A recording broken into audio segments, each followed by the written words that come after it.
Am I less glowy? You look great. You look great. Well, Okay, we're on the That's air. a given. Okay. Hey, Jack. Oh, is it Jack's birthday? Is that what I remember? Yep, it was just yesterday. Oh, happy birthday, Jack. Oh, nice shirt, sir. I like the shirt. Very nice. We got to sing happy birthday to Jack at the top of the show. That would be very funny. That would be very funny. Even you, JR. No, we don't. No, JR needs to come out of the cake. He's the closer, yeah. I think Jack's agreeing with JR.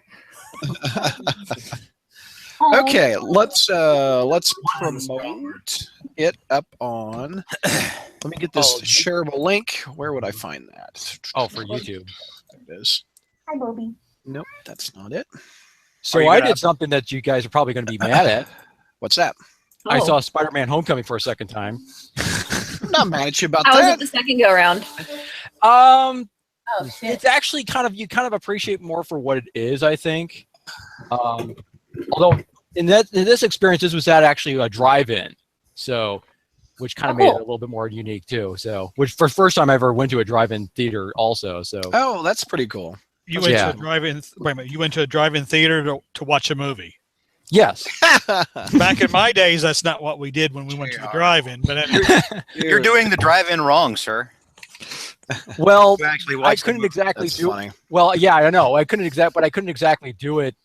Excuse me? It was.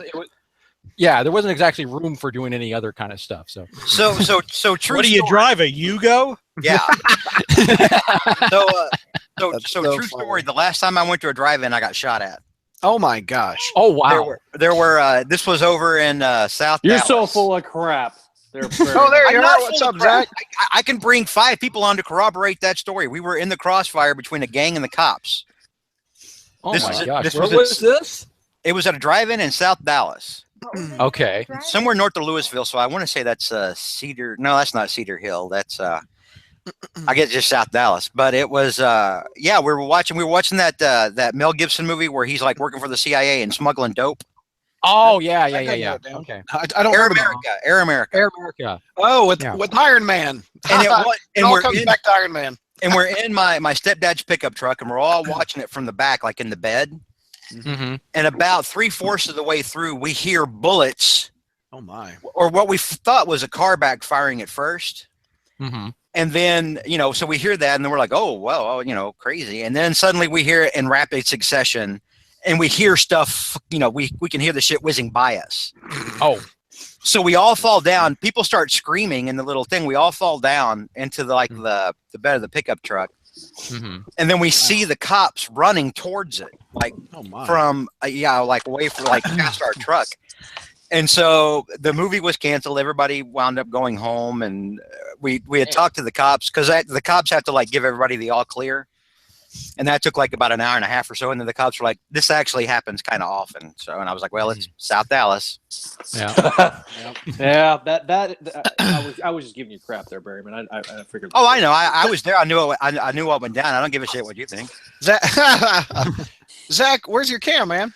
Hang on. I'm getting literally. What I did was I immediately installed it on my phone. Okay. So I could at least be on. Now I am trying to get it booted on my computer. I just put the live video on the front page, and I just promoted it on Facebook. And let me see if it looks good on the front page now. Let's see. I made the little. Whoa. Okay, you're on twice now. So yeah, you are. You're on twice. There's 2 Zachs. Yeah. There literally is a clone of Zach. Yeah. Hang on, I'm shutting it off. Only Zach can do clones. That's so funny. Oh, that's funny. All right. There. Yep, it's live on the front page. It's funny. It's the random image that it's for the cover that it did was George looking ticked off. For on the front page. What, George? You're muted. So default. There you are. For me. Default. Zach, you have a glow. You have a glow. Are you pregnant? Let me pull Zach up. I still got his like non. Here, I'll kick him out. At least we don't have that thing where there's like like half of Zach's head and then like 3 feet of blank space filled with bright light. At least like his head is higher up now. I just ejected the clone from the conversation. There we go. Okay, that's fine. Can you hear me now? Yeah, I can hear you. Yeah.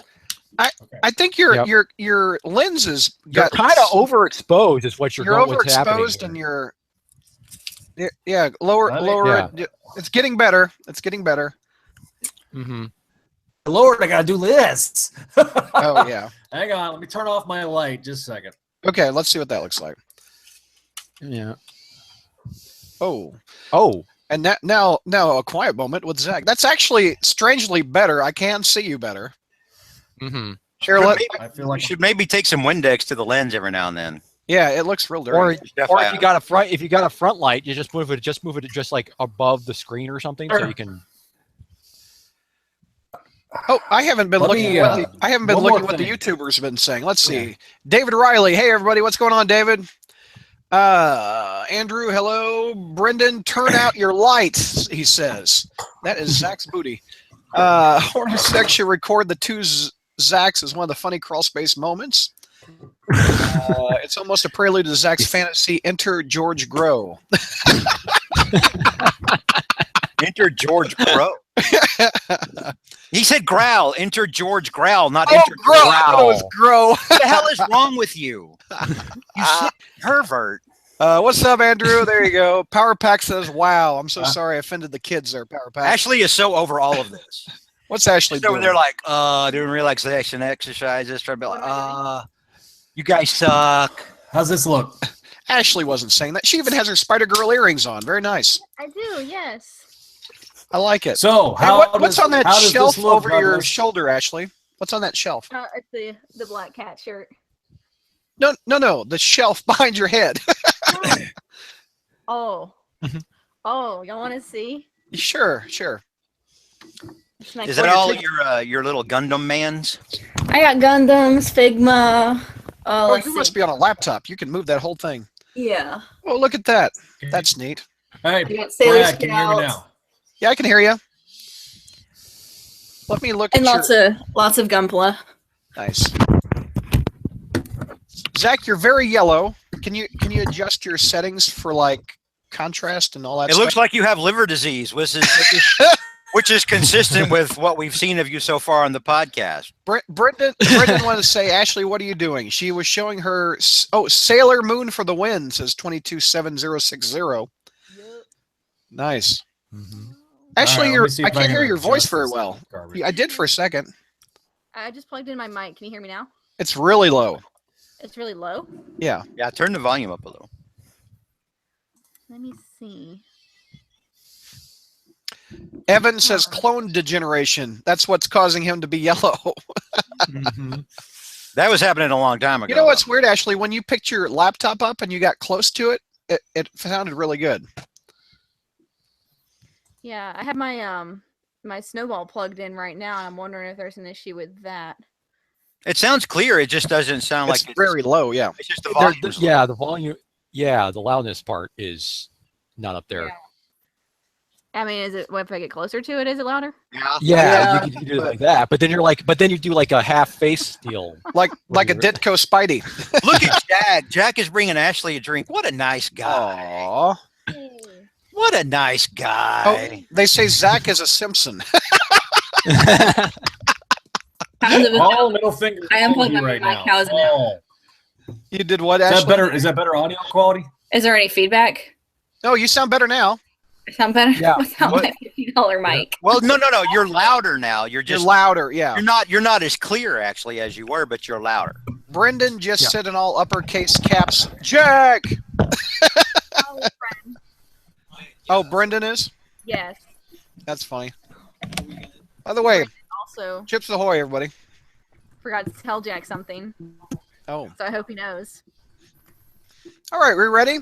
Did you change the link on the front I'm page? still trying to get my Brad? mic figured out. Yes, you did. Yes, the little embed thing on the left-hand side is got the live now. Okay. Let me go to the rundown. Now, gang, what I'm going to do because we have been notoriously running long on these things. I'm going to set a timer on my phone, and once Brendan, I do too have a mic. you what? What'd you say, Ashley? Ashley, you might need to go into your settings and adjust and make sure that the snowball is the default or something? Yeah, I think that's the thing. I think like the default setting on the mic is too What? low or something. What the heck? I just sneezed. Did y'all hear that? I muted it. I just want to see if my mute works. Here's your cookie, Brad. Ooh. Ooh. Please, please. We've been friends for a long time, but please never do that again. I can't hear y'all. Oh, my goodness. Mike's ringing in. Yeah. God, Sorry about jeez. that. Was just called away for a second. It's all good. Yeah. Oh. Thought I heard Ashley's wind. Wind of Ashley. Sounds like a storyline. The wind of Ashley. Ashley. The wind of Ashley. Oh my god. Okay. Oh, random internet weirdo says, "Hey, the Mad Goblin is silent. Why is that, JR?" Well, I'm just saving everything for the podcast, for the There show. you go. Not wasting any energy or a single word. Brendan, there's a delay because I don't have that window up 100%. I'm going back and forth between windows, so I don't see the comments instantly. Ashley can't hear us now. Oh. Right. He says. Can you hear me now? I mean, is my audio a little better? Because I had to go in and do the Scratchy now. It's Yeah, yours is very, like very crackly. Ashley, you want me to reconnect you? How about now? We'll talk. So there once was a pineapple under the sea. His name No. was No, that's SpongeBob. off. That's all. Yeah, that's there's static going on your end. Ashley, how about you? Can you hear us? Okay, now I can hear y'all. Yeah, okay, we can hear you How's now. the Yeah. That's a smidge better All if you project. Well, she's got neighbors. She can't project too much. It's just All right.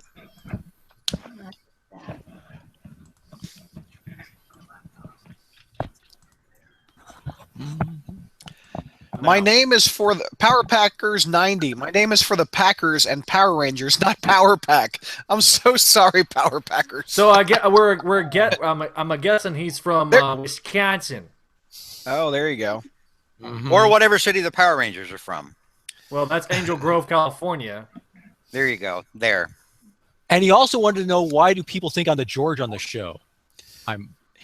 They think Power Packers 90 is the George on his show, evidently. Okay. So, Seinfeld had a George. George Costanza. Every good show has a George. George Berman's George Costanza. George is not laughing. I don't care. I'm laughing at him. I have Well, way not with him. It's hard to laugh when someone is having an emotional breakdown. Really, it's cruel almost. I have much better luck with the opposite sex than Costanza ever did. 227060. Zach got clone and it died. Yep. When asked what they missed. The video. By the way, the star of last month's episode is back. Oh, Who's that? Benji the Spencer? dog. Benji the Oh. dog. Oh, how is Benji doing? He got hit. Yeah, you want to see him? Yeah, put Benji the clone dog up. He probably does not have the gnarly. Well, Okay. Yeah, that was the star's moment of the last podcast. The dog scar. the dog scar. Yeah. Oh, So- I forgot about the dog scar. Oh my gosh. Yeah, if y'all remember, Yeah, we do. his Oh leg. no! Here it comes. Yeah. The leg. So The leg is all right. the leg is all right. It's almost completely healed. So Ashley, can you? Not good. Are you good now? Are you good to go? yes. Okay. I didn't know if you were still futzing with stuff or what. Okay. Okay, let's get started. We've spent 16 minutes chatting it up. We're going to do YouTubers. We're going to do 4 books. Well, I'll tell you that when we're rolling. Okay. let's do this. Okay, hold on a second. Let me put a stopwatch. Basically, I was telling you, I want to keep it an hour a show. So if I do this, Okay. I can have a general idea where we are. So, All right. Okay. More time now. Okay, here we... Okay, coming in 3, 2. Hey, Crawlspacers, welcome to our September review show. Let me introduce the panel. We've got Ashley. What's going on, Ashley? Hey, how's it going? We missed recording last month, but we're back with a vengeance, like Bruce Willis in Die Hard 3. Okay, or not.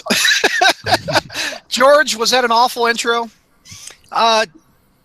I mean, no more so than usual, but it's just more awkward than anything else. That's funny. That's true. There's George, and we've got the Mad Goblin in his Mad Green Goblin cave. What's going on, JR? Well, the Wrath of Khan is going to be in theaters tomorrow, and no spoilers, please. Okay, until I see it. Are you going?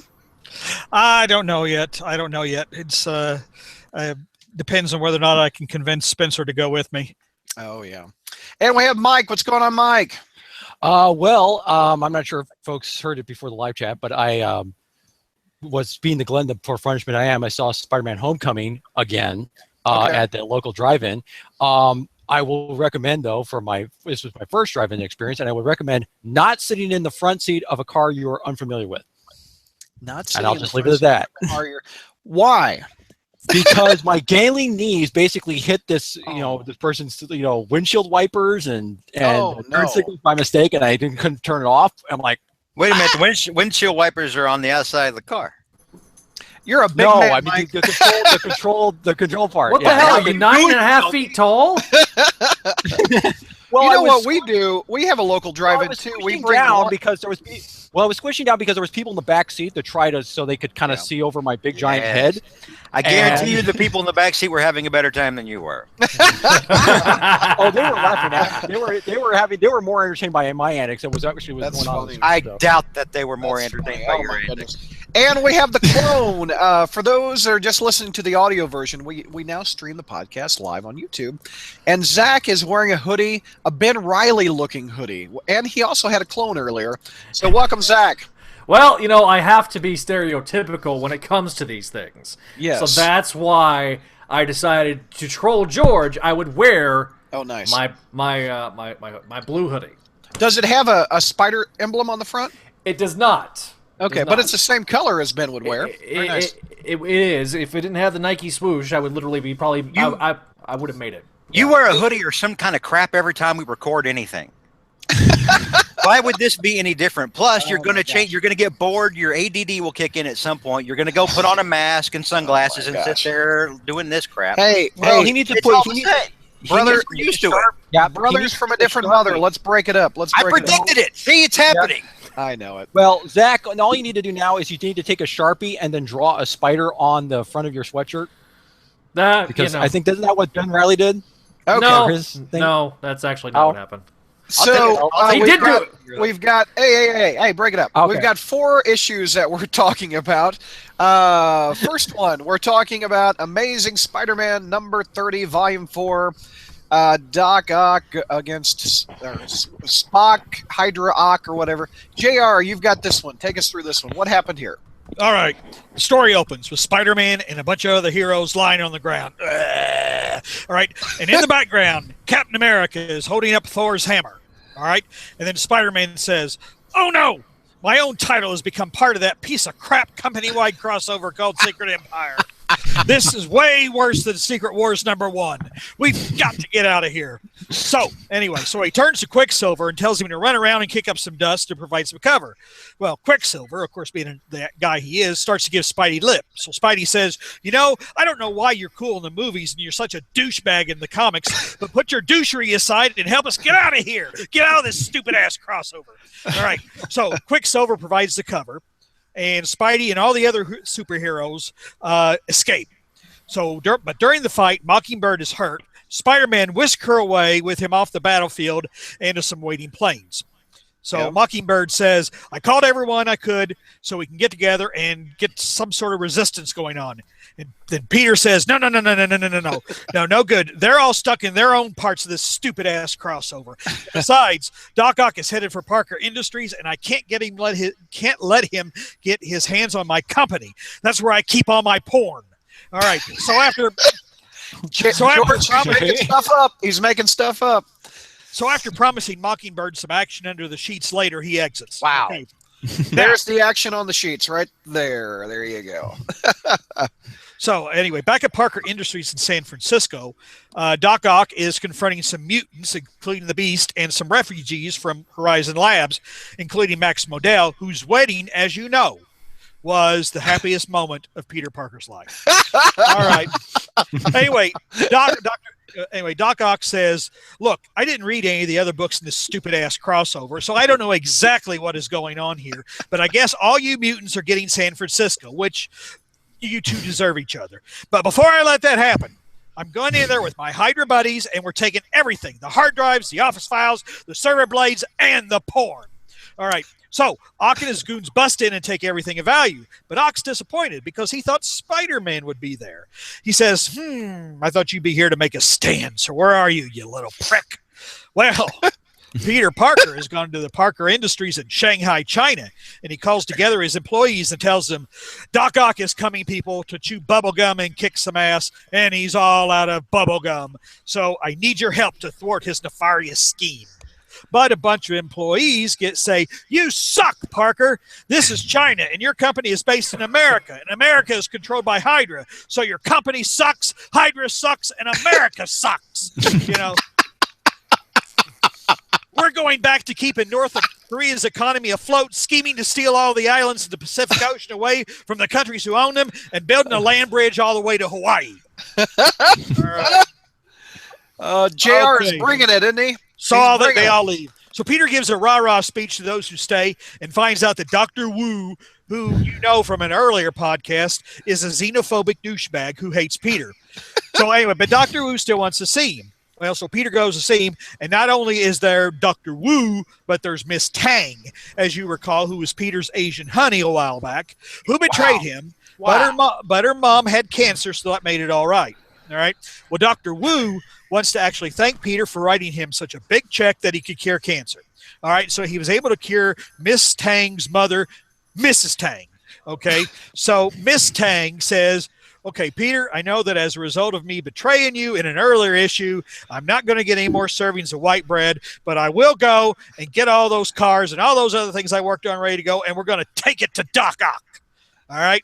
So anyway, we then have a pointless one-page interlude of Aunt May in Switzerland, where it looks like it's time for her to get another facelift. All right. Anyway, back at Parker Industries, as Peter is wondering how Philip Chang can come up with a major breakthrough in green energy research, but can't fix his face, Doc Ock arrives. Crossing your streams, JR. Anyway, so you wouldn't sing Happy Birthday to Jack?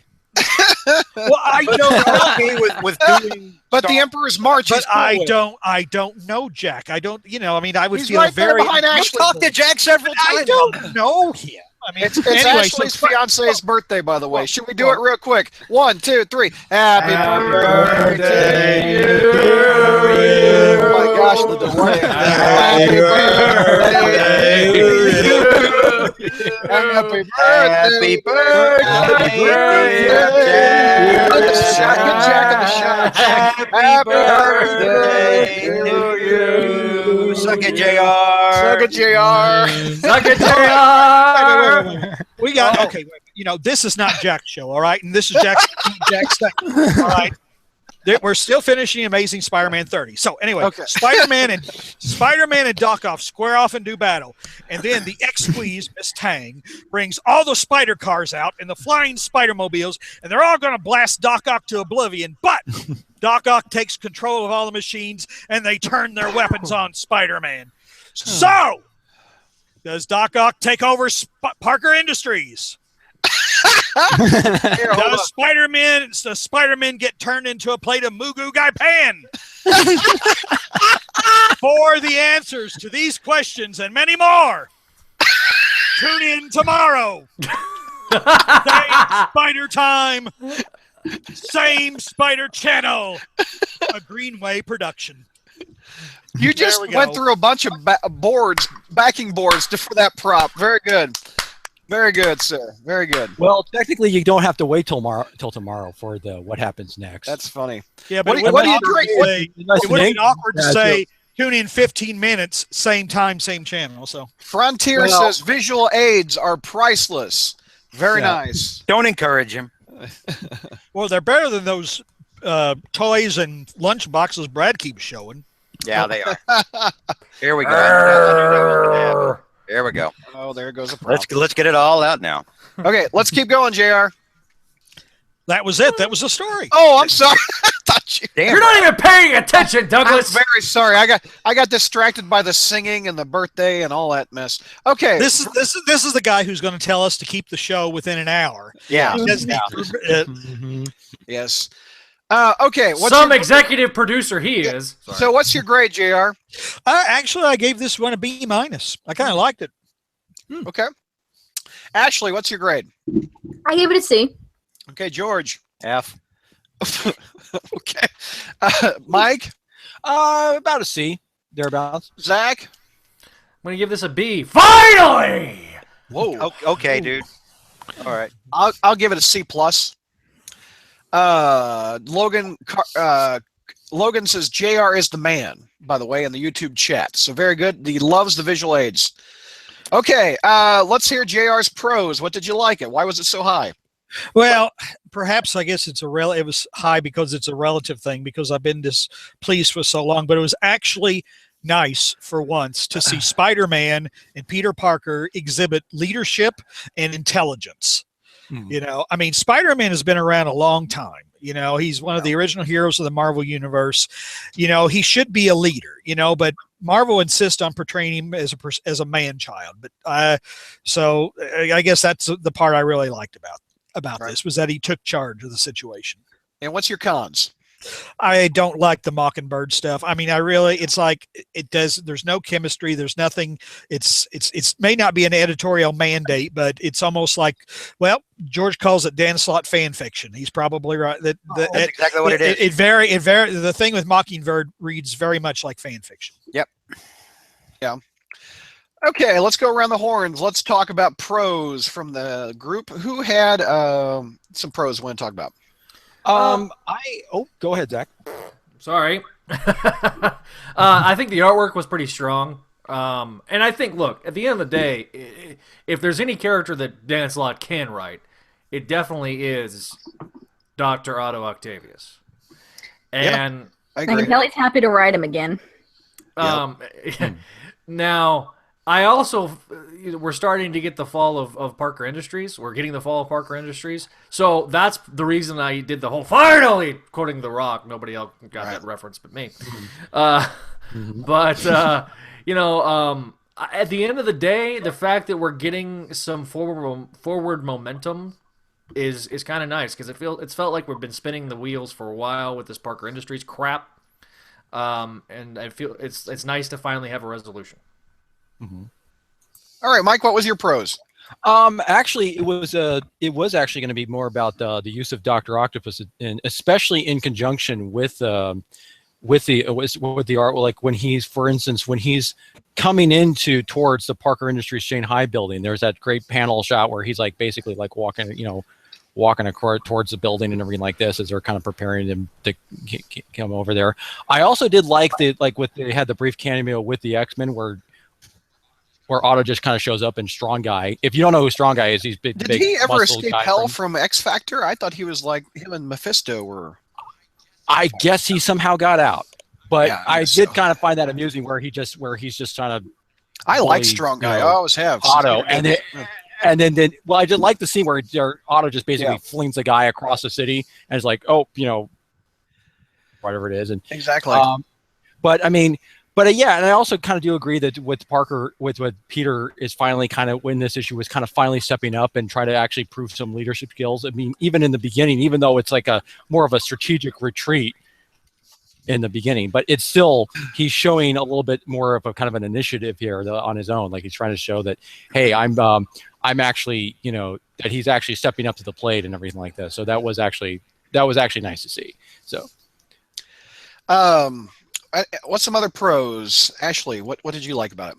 I like Doc Ock's new design, the Hydra look. It's a really good upgrade for the character. It's a good breakaway from kind of the bowl cut and the, I don't know, just being the short kind of squat guy.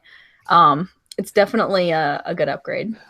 I kind of missed the chubby Ock, the old classic suit. I don't know. Well, it is kind of going with the idea that he's supposed to be more like that, trying to do. He's more of a mirror image of Spider-Man now than he ever has been. He's not supposed to be a mirror image. Well, he kind of is. What do you guys think? But I just can't find a guy with a bowl cut menacing. I mean, maybe it's just me, but George and JR, do you think Ock is a mirror image? No, I don't know. It is a fan fiction world, but it's not supposed to be. Sorry, JR. Otto Octavius would beg to differ when it comes to Felicia back in the Ock Owl War back in the day. So, what were you saying, JR?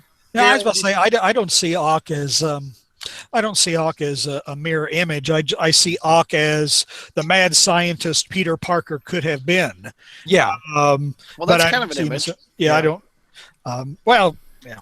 So, but like Norman Osborn is the crazed, the dark father figure. The Ock is the mad scientist he could have been, and Venom is just I like it like what was power, no responsibility. Exactly. Yeah, Venom is the brains he could have eaten.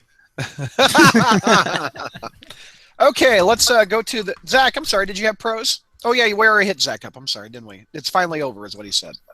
George hasn't hit. I'm sorry, George. Go ahead. For pros, what are you high? Okay. All right.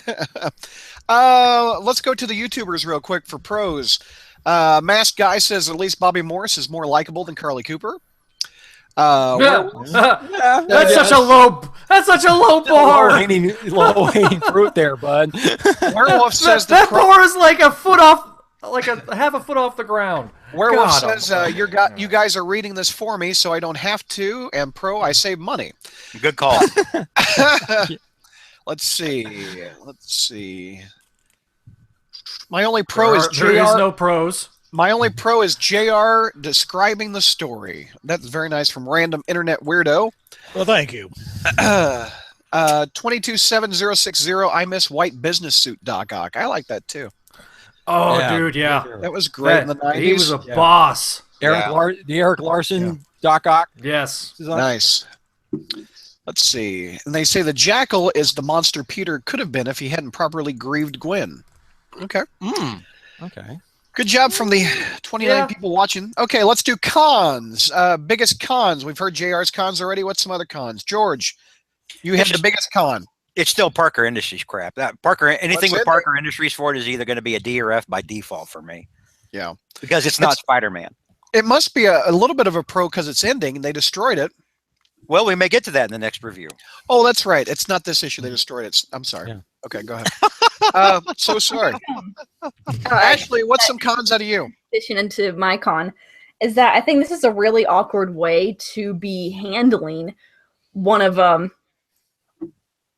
tearing down one of the biggest features we've had in the comics so far.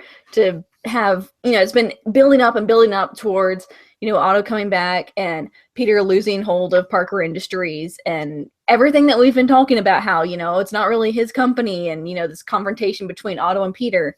It feels like, this is really important stuff between the characters for just like it's kind of been at the core of this arc for like the past maybe like 10 or so issues. And it's all part of an event tie-in.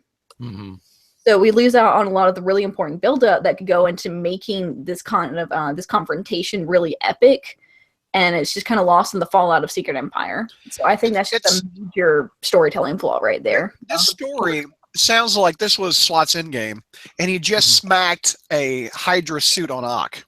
Yeah, absolutely. You could take all that Secret Empire stuff out, and Slot was still going to tell this story. And I will say this was I kind of disagree a little bit with Ashley in regards to we've seen so many obtrusive tie-ins before where it seemed like they just took over the entire book. New Avengers.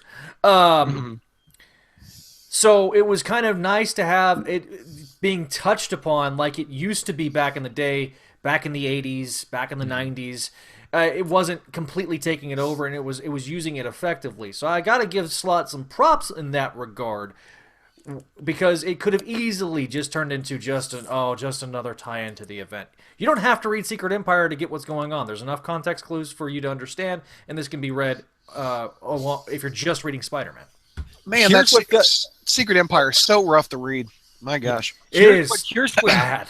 Yeah, it was rough. But here's what really felt kind of shoot in for me was all the Parker Industries Shanghai characters, because it's very clear that it feels like that maybe the original plan Slott had was we were supposed to follow these like the characters like the Asian Sissy Ironwood, Leanne or Leanne. I don't know. They can't figure out her name. But what was the line? The Sissy Ironwood of what? Asian Sissy Ironwood. It's basically what she is. Because also she's also the same person. They can't get her name right. They can't decide if her name is Leanne or Leanne. No, hold up a minute. Hold up a hot shit minute here. Leanne Singh has never worn a tube top. on panel.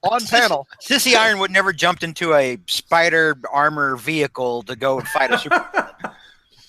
You know, I mean, there's a lot of differences here, McNulty. You're kind of stretching, sir. Oh, well, I mean, are we going to remember her after this? No. Slot. I don't remember her now. The editors can't even remember her name. I don't remember her now. I'm sure Leanne Tang will show up in Silver Surfer at some point. Oh, wait, no, she won't.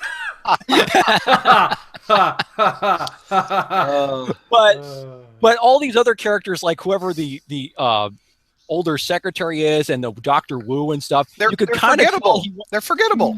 Yeah, you can kind of tell that when he was inserting us in all this stuff, like, oh, you're like they're all saying Peter's praises. Oh, thank you for refunding my cancer research. Oh, thank you for helping my mom and all this stuff. When you can kind of tell. Yeah, we didn't see it. It felt like one of those it felt like when you were watching like a series that's about to be canceled and they have to throw in like all the people in there like to try to tie in all the loose plot threads together. That's kind of what it felt like when we saw those scenes in there. It's Slott bringing it full circle. Yeah. Or tried to. Shanghai, and now we're closing there.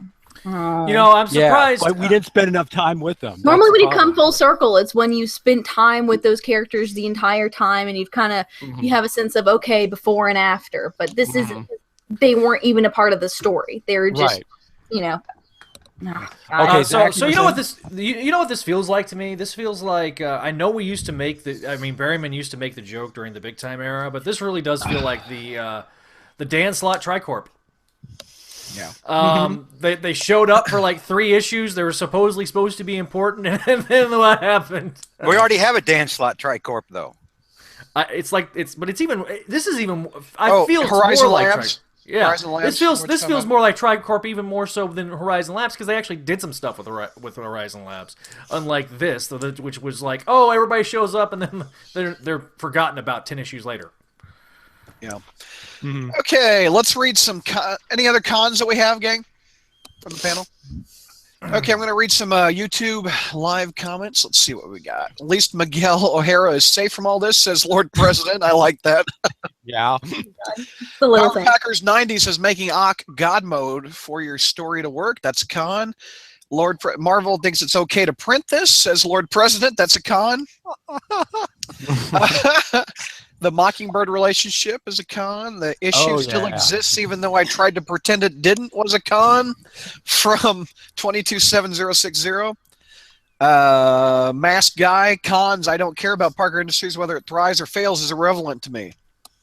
True, we don't care about this company. It's not Spider-Man.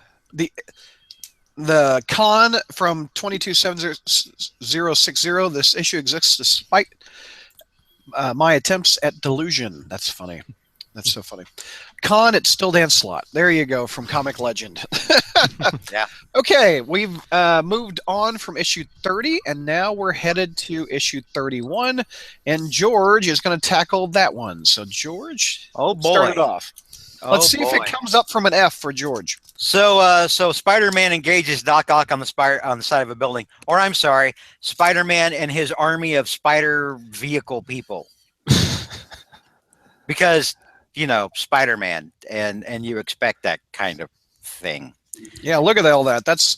Yeah. That looks, my goodness, what a mess. Remember the old days when Spider-Man, it just took one Spider-Man to beat a villain he's been fighting his whole adult life? You remember those days? Now it takes Spider-Man and about 15 Transformers. Don't they actually point it out in a line in this issue? They're like, oh, Spider-Man, who's helping you now? Or maybe it was last issue, but they're like, who's going to be with you? Is it going to be Mockingbird or this person? And he's like, no, all of you, instead of, you know, maybe Spider-Man for once. Good point. No, this time around, it's going to be all of you that work for me. Get out here in your spider vehicles, buddies. I'll pay overtime. Come on. So they fight Dr. Octopus while Spider-Man runs off. Wow. How many times have we seen this show up where Spider-Man's fighting somebody and then let somebody else fight them? One time it was Mary Jane to run off and go do other crap. I think I know where this is going with your grade. So here, let's see a look of the guy letting the burglar run past him again. There's the panel.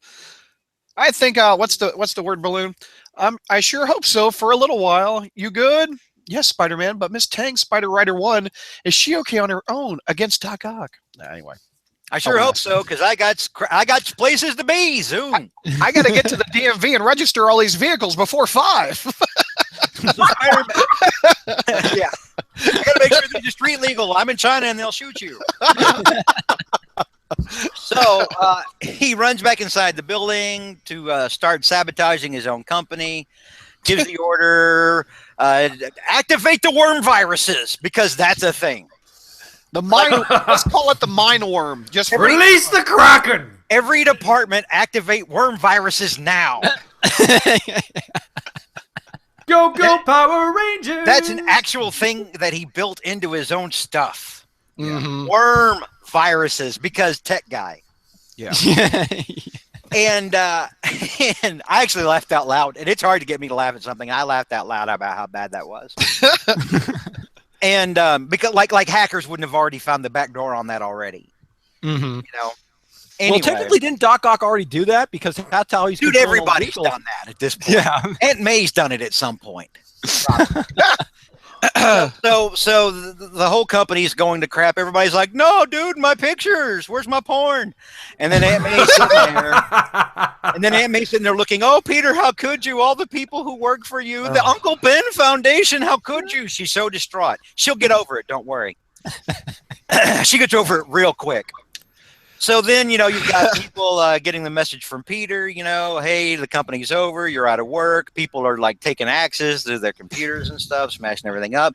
And then Peter fetches a MacGuffin. He fetches the briefcase from Pulp Fiction. Oh, yeah. It's even got a little glow coming. And looks into it and is like, well, I haven't seen you in a while. And we all know what the hell it is. Yeah. Because we all know what's coming because they've telegraphed it for 2 damn years. Yeah. So... While Dr. Octopus is still fighting outside, Spider-Man finally comes back to the fight. By the way, the guy right here is the reader. Look, it's Spider-Man. He's back. Yeah. Yeah, Spider-Man came back. He didn't run away like a sissy.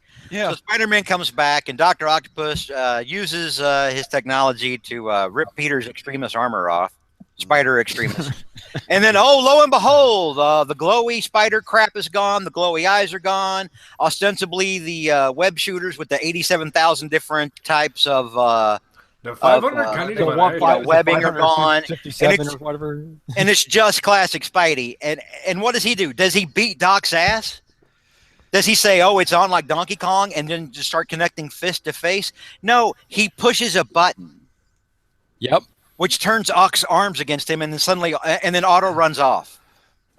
End of fight.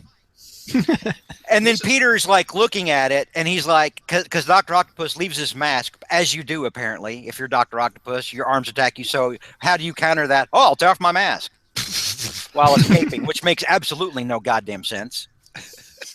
And then Peter's looking at the mask. Oh, good luck finding him now. And I'm like, yeah, if only you had something. If only you had a way to track your enemies. Something that you throw on them while you're fighting them. Something that maybe you've made up yourself out of your own ingenuity, on your own, out of your own mind, your own resources. If only there was something. Maybe next time, Spider-Man. So the fight's over. Aunt May kind of tips the fact. You get the hint that Aunt May is kind of tipping the fact that she's starting to suspect that Peter is Spider-Man. Yeah. We have a Again. we In the conversation with Mrs. Where's Chen. the panel? We There's have the panel right there. She's giving him that look like I've just de-aged 60 years yeah. from the 60s. Suddenly she's Vanessa Redgrave from Nip Tuck. And you know, and she's like, you know, telling Peter how proud she, or Spider-Man how proud she is of Peter. Nod, nod, wink, wink. And I remember reading this, and again, I'm thinking, wow, you got over being mad real quick. Mm-hmm. You know, like that. You got over being pissed off. And Dr. Octopus walks away in a trench coat, you know, with a frowny face. Then he walks back, and Arnim Zola's like, dude, way to go. You took down Parker Industries. And of course, Otto's, you know, a little pissed. This one gets a D for me. Oh, higher than the other one. Okay. If we had continued in with another issue of Parker Industries crap, yes, an F. But Parker Industries is ostensibly destroyed. We'll still deal with this for 2 or 3 more issues because we'll make it for all it's worth. It's going to have its own paperback, its own trade paperback after the fall. You know, whatever. What else? Everyone's doing. The Yang is moving to the country with her mom, and they're going to have a picnic. Something that'll be edge of Parker Industries #1. And but I mean. There's 2 points. It hammers home that the single most interesting thing, the only really interesting thing that's been happening in any of this Parker Industries bullshit, all this crap that we've had to deal with now for 2 years, right? Was Otto. Mm-hmm. The stuff that was going on with Otto was easily this issue, and I should have pointed this out last issue. This issue or last issue and this issue, I actually find myself rooting for Otto. Yes, yeah. Exactly. Not the hero, the villain. Which you shouldn't be doing, but yet at the same time I was like, yeah, you need to whip his ass right now because Peter's. Was there anyone cheering? No, don't destroy Parker Industries. Don't. No. We're like tear it down. Tear it down. It's tear down this company. Yeah, exactly. Yeah. We were all like the employees there. We're basically doing the Office Space thing where they're just basically destroying all the computers, basically. But, yeah. And we got robbed. This would have been a perfect opportunity. But see, Slot doesn't understand this. Slot's incapable of this. This would have been a perfect opportunity for Peter to jump on Otto and just beat him like he owed him money. Mm-hmm. I mean, just go off on him like a punching bag. And what does he do? Click, fight over. Yeah. Whatever. Yeah. Wow. This is such poor storytelling. And the thing is, now that this is over, it wasn't Parker Industries that was pulling this down. I mean, that was a bunch of crap. It's the writing. Yeah. Mm-hmm. And the writing's not going to flip. We can switch it over to Legacy, renumber it, put lipstick on a pig all we want to. But it's not going to change the fact that the same writer is still in charge of this, and it's still going to be crap. Yeah. Mm-hmm. Yep. It's the Mackey problem. Yeah. It's the Mackey problem. This is what would have happened if they kept Mackey around for another 10 years. Mm-hmm. The problem is, and this is something that I think is a weakness of Slot's, he can't write fight scenes. I mean, when was the last great fight scene Spider-Man was in? When was the last time we saw Spider-Man just whip somebody's ass? Maybe we need to return back to the old ways when Stan would just kind of flesh it out and then write in, oh hey, and here's where Peter beats Otto's ass for 5 pages, and let the artist do it. And go in and figure it out after the art's done. I guarantee you, JMS was like, "Hey, JR Jr., just write the explore the space, John." Yeah. Let's go around the horn for grades. George, again, what was your grade? D. Ashley? This was a D. Okay. JR? C-. Mike? D. Zach? C+. C- out of me. Anytime Spider-Man runs away from a fight, takes it down, and George hit it perfectly. Cons, George pretty much said a lot of them. We can do cons, and then we'll do pros. We'll somebody on YouTube had a good point. YouTube poster 227060. I just wanted to throw this in real quick. Yeah, because this is so far up and you won't see it.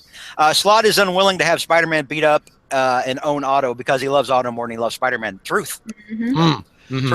I shouldn't do cons first. I should do pros because I asked the chatters to do pros. George, do you have any pros? Parker Industries is over, but we'll still deal with it for the next couple of issues. But it's anybody else pros? Oh, In the art in some places, I guess. Yeah, the art's awesome. Yeah. I mean, Well, I like especially the opening. There's that splash page, that opening one where you're kind of looking down on the from the the bird's eye view where you're looking down on the buildings. It on really the sides. does prove that an artist and a writer are a team. If you have great art and you have a poor writer, the lipstick on the pig analogy, you just can't clean it up. Stuart Immoner's artwork has markedly improved. With if you look at his stuff when he replaced Bagley, it was definitely a step down. This is a lot more dynamic, in my opinion, and he's done a very good job. He's always been solid, I think. Well, and the other thing is too is because we got Wade von Graubadger as the inker and stuff. Because sometimes in the past issues they kind of there was more of like the way they did the hatching and it looked a little bit more sketchy. But this time around, it looks a lot cleaner this time, I think, too. So, any other pros? I'm going to read the YouTubers if we don't. JR, you got any pros on this one? No, not really. No? You're happy? Were you rooting for Parker Industries to die? I wasn't necessarily rooting for it to die. It was just, I guess I was more mourning a potentially interesting plot that just was never realized, to be honest. Was nobody else like freaking the hell out reading about how he's looking at Otto's mask? Oh, I guess I'll never find him now, and thinking that same thing. Yeah, that was like what? That was kind of ridiculous. Yeah. Power Packers 90. The story is over until the next Doc Ock Love Fest. Pros from Mask Guy Dan Slott writes a great Doc Ock and Parker Industries is finally gone. Hopefully. Even Barry, the octopus ink in lieu of webbing was kind of clever. That's all I got. Yeah. Lord President, although a part of my soul died, I, as a whole, didn't die. 227060, Classic Costume Spider-Man returns, cons. Classic Costume Spider-Man under slot is still a loser. Random Internet Weirdo, George gave it a D as a pro. Let's see here. Any other pros? Enigma. Hey, Enigma, that gives you guys an excuse to get together for our amusement. Thank you very much. I like that. You're sucking up, Enigma. Yeah, Enigma's awesome. Okay, that's all for the pros. Let's go around for the cons. George, hit that up. You have any of the other cons, Dad, George? No, I mean, I like I said, I think I pretty much just covered everything. Go ahead, Mike. Oh, I was going to say, like, I mean, as happy as you are that Parker Industries is finally good and dead, the way I think it kind of happened, I was like, okay, so he knew Doc Ock was coming. He kind of knows, like, okay, he knows he's after all of his intellectual property and stuff. And yet, with all of his resources, all of his money, he couldn't invest in one of these suckers. These little, I don't know if you can see this, they're called, the little flash drives or anything. Yeah, he couldn't invest in one of those, apparently, because the plan was to basically erase everything, even though all the physical stuff, like all those Spider-Mobiles and everything, are still out there and everything else. And so you got all these thousands of jobs lost and everything. Nope, we're going to just basically... So his sole solution was basically, as George said, basically took a Staples Easy button and just pressed it and just erased everything. Oh, and then also that's how he got rid of the arms. It's just another little, whips out his rod and presses a button on it. Yeah. Duke's Ex Machina, right? Was that? This fight is what would have happened if Tim Cook and Mark Zuckerberg decided to throw down on the on the schoolyard bike racks and engage in a sissy boy slap. Right. That's what this fight was. Yeah, but I mean, the whole thing is like he figures his whole idea was to basically just kind of almost do a little thing where he's burning the village in order to save it. But the way if you think about it, does he really have to like erase everything necessarily? I mean, if he wanted to kind of keep all this stuff around, he could have. But they released the worm viruses, Mike. Everything. Yeah, they even burned some shit in the garbage. Yep. But yeah, apparently all the employees are all okay. So you got he bricked all of his old, glorified, Apple watches, big loss there and everything like this. But again, all the physical stuff is still around. So it's not. I mean, didn't we have an arc last time where Norman Osborn like repurposed Parker Industries tech to make weapons? So they could still do that. So it's not like it's like the stuff is real. And that's the, and going back to, I know Brad, you've said this a while back. Okay. Peter, no matter, even if he loses his company, he's still a name now. Yes. He's still going to be kind of recognized and stuff like that. Yeah, so that doesn't go away. Parker. That doesn't go away. He's a failed Steve Jobs. He's still newsworthy. Yeah, exactly. Yep. Can I point something out right quick? Hit it. This meta arc that we've been on with Peter Parker from the beginning of Slot's run has been Peter hitting the big time, him becoming far more intelligent and all that stuff, right? Mm-hmm. This is all this shows is how inept Peter Parker is at being anything but a photographer. The absolute incompetence of Peter Parker has been displayed over and over and over again throughout this entire 10-year now almost run of Spider-Man. And at what point do you sit there and say, we love that? Do you sit there and continue to say you love this character when you've done nothing but sit there and make him look like a damn chump for the better part of 10 years? I'm sorry. I definitely agree with Zach. It feels like this has just been, the character's been sabotaged, especially in this issue where he's just made to look like this really kind of ignorant, incompetent, flawed character, and not in like any kind of sophisticated way. You can tell that Slot's really pulling out of his ass to turn this into a victory for Peter, because we had that whole scene between Ock and Peter where he's like, you stole my company, this isn't yours, you have no right to try and defend it and have any claim to it. He is right. You are writing it so that your villain is right and your main character, your hero, is just ignoring that and not deciding to do what, you know, Peter would actually do, reflect on his actions and actually do the difficult and hard thing to do and be like, you know what, I don't own this. You know, this isn't, you know, I can't lay claim to this. Instead, they just ignore it completely and have him save the day because at least he kept it out of Hydra's hands. I'm trying to, Ashley, is that a flip on a storytelling aspect? Because usually you root for the hero. It's not, you're not supposed to root for the villain generally, right? Yeah. I don't think it was intentional for us to root for Doc. Yeah, you could have like an unreliable narrator where, you know, the antagonist is actually, you know, has been the hero all along, but you have to keep in mind, you know, this is a superhero comic too, and you know, Spider-Man is a major hero, so if you try and do that, it's inconsistent and it's dishonest to the character. So there's a time and a place for it, and this is not it. Final point. I'm sorry, go ahead, Zach. Final point. The in-character thing for Peter Parker would have been to step down as CEO. That would have showed far more character development than what we ended up getting. Another point too, the whole point of the big time. What have we accomplished with this arc? What has happened? What has Peter gained? Nothing. Jack shit. Jack shit. Well, and then of course, but then we get scenes like Aunt May is so proud of him, even though I'm so proud of you. I'm so proud of the fact that he just cost like thousands and thousands of jobs by basically. Well, that and Peter's name. I mean, Peter's name is not have been dead 10 years ago, so I just kind of ignore everything she says at this point. Because, you know, ghosts aren't real. Gang, let's read the YouTube comments. We need to press on. Frontier had a really good one, Brad, about how suddenly Peter is Steve Jobs. Oh, but Mary Jane being a supermodel is a problem. Yeah. Oh yeah.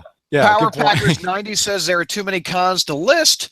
Bernardo, Otto is Slot's avatar in the Marvel Universe, and because of that, we will never see Peter beat Doc's ass after taking his life for an entire year.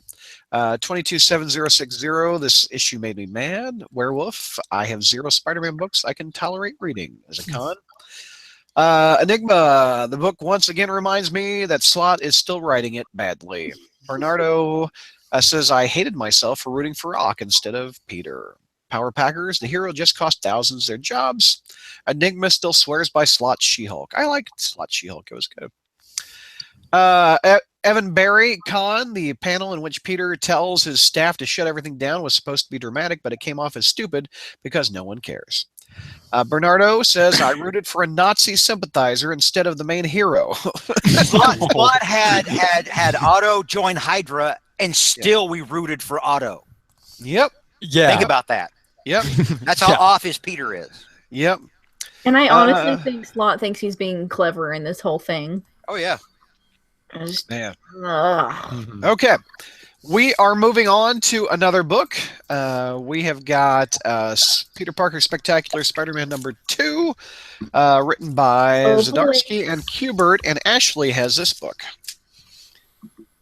right here, which has a very nice cover by Kubert. And George is just doing the right thing and leaving the George doesn't even want to talk about this book. Yeah. So take us through it, Ashley. What do we got? Okay. All right. Let me scroll up to the top here. With your notes. Yep. So we left off with the big reveal. Oh, it's Peter Parker's sister.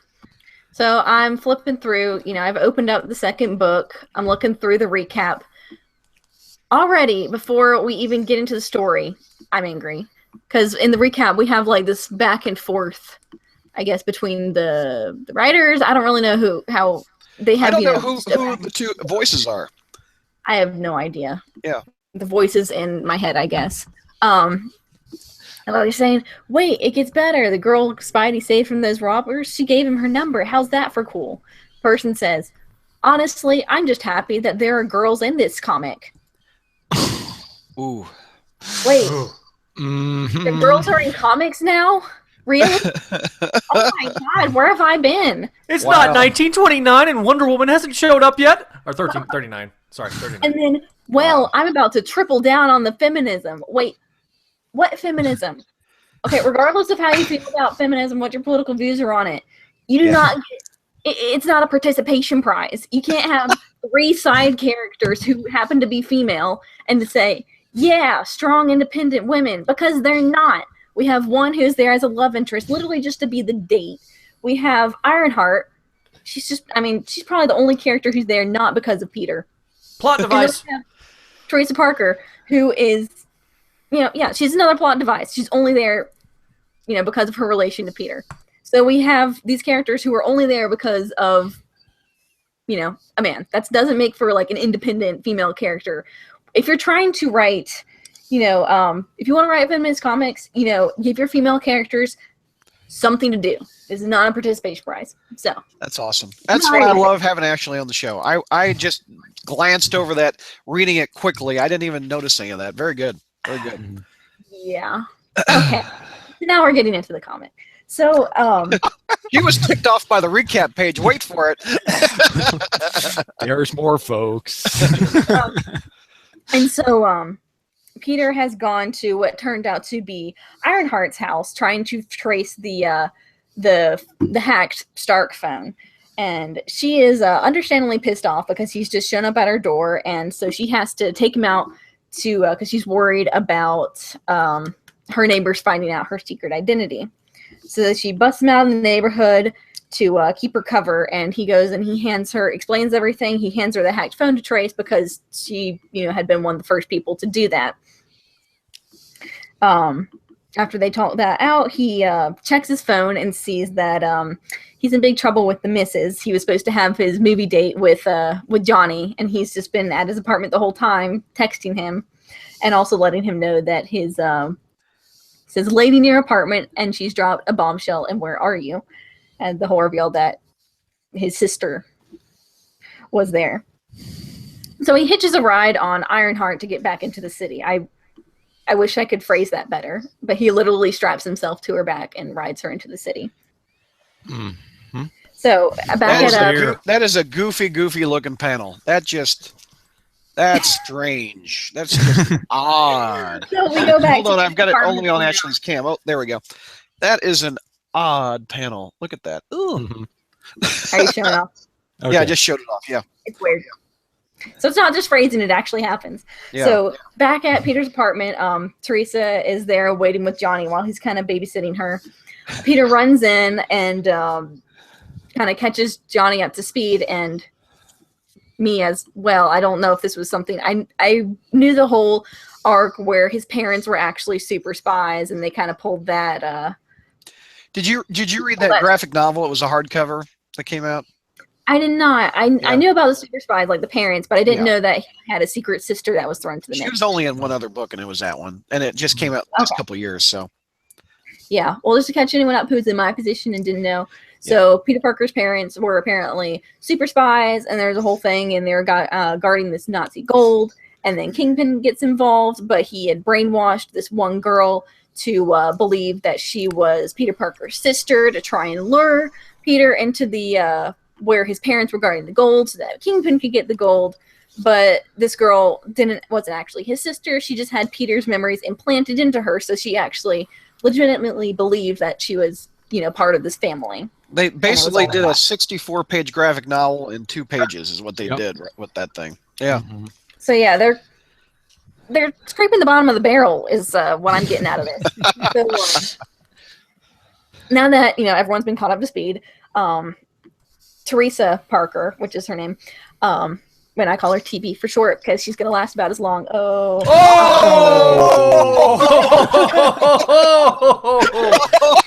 Burn! and people say I'm negative. She's TP. Burn! I mean, that was like a shotgun blast to that character. Damn! She William Shatnered that. Wow. Wow. Right. Shots fired. Feel free. That comment on the they're going nuts. Frogger goes, damn. Bernardo goes, oh. Frontier goes, Ashley, burn. Werewolf goes, oh, Ashley. Bernardo, burn. 227060. Ashley dropped a burn worthy of Johnny Storm. Lord President, Ashley brings the heat, and Bernardo, Ashley rocks. Ashley went Nova Flame right there. And 22 says, anyone need some aloe vera? Shots fired from Bernardo. Ashley, the YouTubers are loving that. That was nice. Awesome. I feel good. So go ahead. Teresa explains what exactly she's doing there, why she has suddenly shown up to get some kind of semblance of a story out of this arc. She has been working with a secret branch of the CIA, and they have something called Project Twilight, which has just a secret plan to take down supervillains and superheroes that the government's trying to, keep secret. I guess as kind of a contingency plan. Using sparkly vampires. I'm sorry. Yeah. Somebody had to make the joke. No. Mm-hmm. Oh no. Oh, oh. Yeah. Oh. Okay. Go ahead. Good job, Zach. But, so she's concerned about that. She's like, okay, this is, has potential to be misused. And so she deleted it and took it, was going to take it to S.H.I.E.L.D., I believe. But she ends up getting caught, and she's pretty much a fugitive from the CIA now. So she, of course, comes to Peter to see if he can help her. And so after telling him that she deleted the info, he immediately asks her where it is. I don't really see the connection there. But she reveals that she hid it inside of her bloodstream. Yeah. It's extremists. Yeah. Pretty much. It's all extremists. It's just running through her blood and nanofluids that she just injected into her body. Ooh. That's the thing. I go, ooh. So after all that, Peter decides, okay, you know what, she's gonna sleep. She's just gonna get some rest. And Peter decides, okay, after hearing that, my sister is on the run from the CIA and is kind of in danger and will be killed on sight if she's caught. I got a hot date. So Johnny comes up after him. And can't turn down that date. Yeah. Patty asks him, oh, hey, can you, stay at my place and, just look after my sister and babysit her? And he's understandably upset because, he just got stood up by him on their movie date, and he's just running off now in the middle of something kind of important. Could just go on this other random date. Poor Johnny. Yeah. So Spidey shows up for his spider date with Rebecca, the pink-haired girl from the that he ran into randomly in the first issue, in his spider suit. No, he is It is actually a suit. It is one of the most ridiculous things I've ever seen. He's wearing his costume with just an ill-fitting blazer over top. Here you go. Where's the picture of it? I hate it. Where is it? There's the image. Because when that's Spider Business Casual is what that is. That's Michelini did it better with the McFarlane artwork. Oh yeah, he had Michelini had Spider-Man in a tuxedo. That did look better. And he couldn't even bother to put on the pants, and they make a joke about it. But that's funny. And I was robbed of the opportunity to have him, get into a fight and have this, suit get all ripped up and him complain about, the bill, the dry cleaning bill. And I would have been like, ha, that's what you get for being a friggin'. But, she is about to bee slap that taste out of Spider-Man's mouth. He's about to TP Spider-Man's trees in his front yard. So we have this completely pointless date where they're just eating a coffee and they're kind of chit-chatting, and you kind of see some stuff about, more bad stuff about Spider-Man in the news, and he's, J. Jonah Jameson is trash-mouthing him again. Nothing happens except we learn two important things. One, Peter's an idiot because as, Rebecca points out to him, you're endangering me further by showing up here as Spider-Man. I wouldn't be in any danger at all if you just, kind of told me who you were and showed up as a regular guy. So in trying to protect your identity and going on this date anyways, I'm in even more danger than I would have been. Mm-hmm. So we continue the trend of having obvious things pointed out to Peter to make him look like an idiot. Mm-hmm. Great. And then, second point. Right. Who was one character that we all know and love who dated Spider-Man? Not Peter, Spider-Man. Felicia. Black Cat. Territory here. I don't like her. She's on my like her. No. Well, I mean, Felicia was never married to the guy, but okay. Shots fired! Shots fired! I'll pretend I didn't hear that. But what I said was no. No. La la la la la. Well, technically, in continuity, it didn't happen, George. Alas. Anyway, I think we're all gonna pretend we didn't hear that. But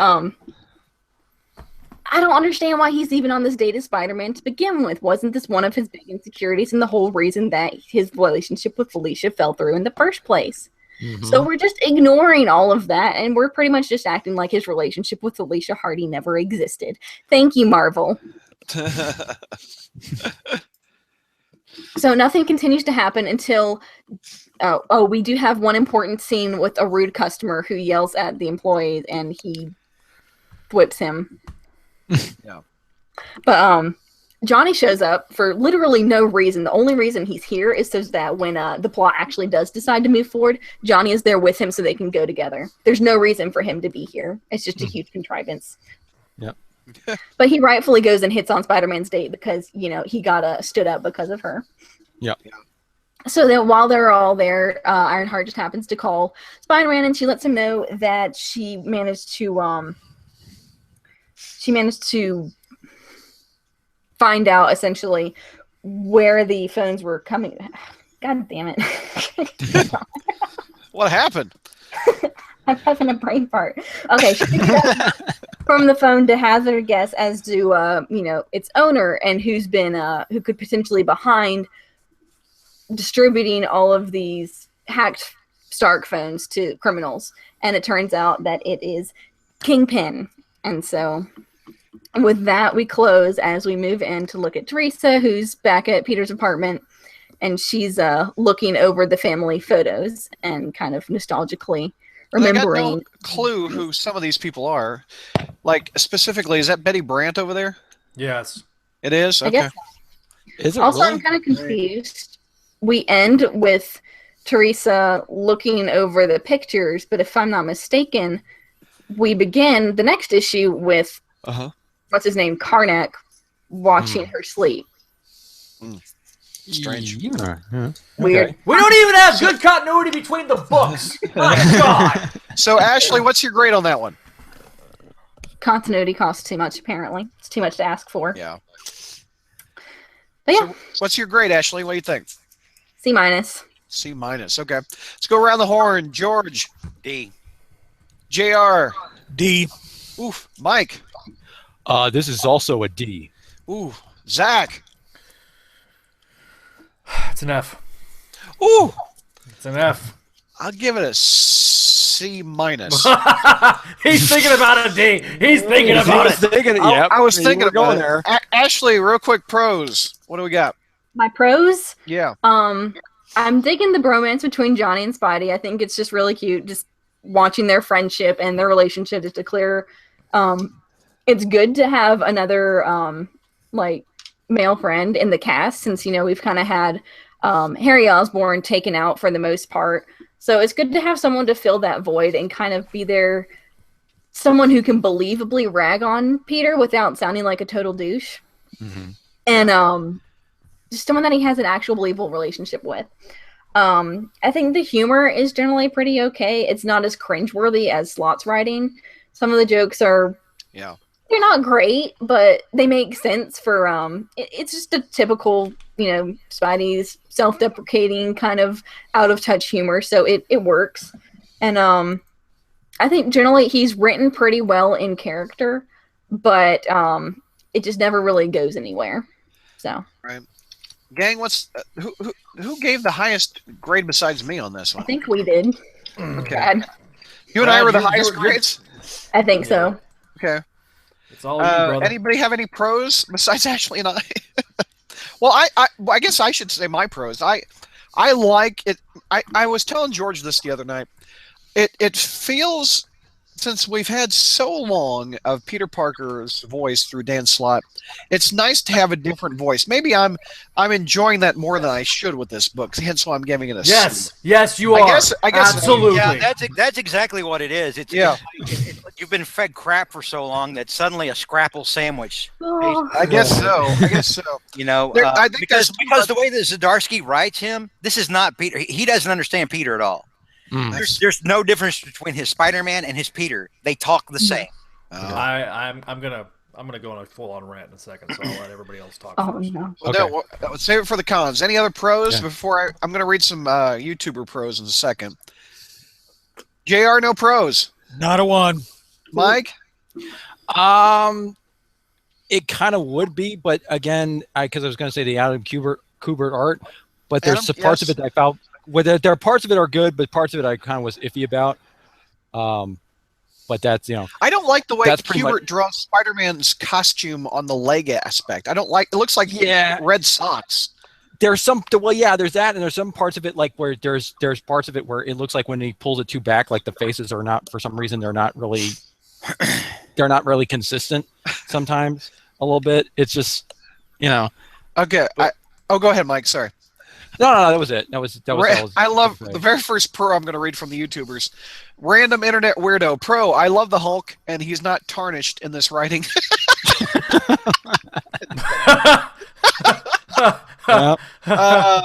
Let's see.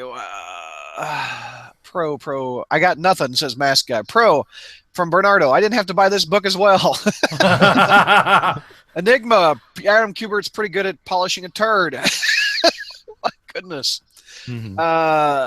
Any other pros? Josh. Oh, Bertoni, what's up? It wasn't Betty, damn it, Brad. It was Mary. Oh, so that was Mary Parker? Yeah. And Richard in that picture? Okay, it looked like Peter Parker. Okay. Well, if anybody's going to know if it's Betty or not, it's going to be Bertoni. Oh, that's true. Mm-hmm. And by the way, Josh, don't go outside right now, considering what's going on in your state. Oh, you're kidding. Be safe in Florida, sir. Mm-hmm. Zach, sounds like you've got the. Oh no, Ashley, let's list your cons first, since it's your book to review. Yeah, okay. Go ahead. All right. Nothing's really happening. There's the only way the plot is getting moved forward is just through these contrivances and conveniences. It feels like the entire date scene just felt like really forced. Like we're trying to force a romantic subplot, and this has to happen. So let's just set up this scene where everything just kind of happens to unfold. So, like with Johnny Storm just randomly showing up there and being present for no reason. I mean, I guess you could say he just wanted to tail him, but either way, it was really weak.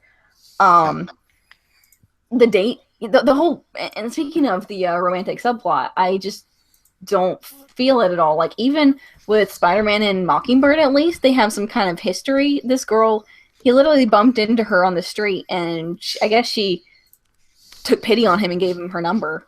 And pretty much. Sparks, I guess. He got a pity thwip. No.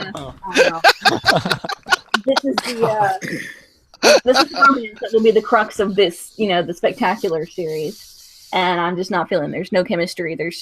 It's slowing down the plot, and it just doesn't need to be there at all. I would, like, if I were editing this, I'd just be like, remove this entirely.